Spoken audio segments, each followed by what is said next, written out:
Waiting for water to recede, then they will make it.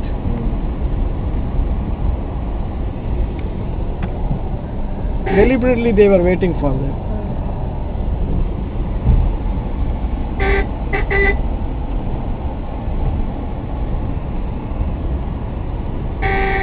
So do you think they're returning to their home for the first time?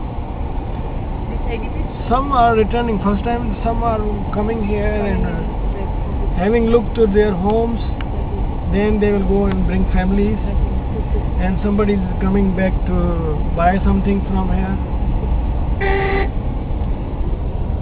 Mixed situation.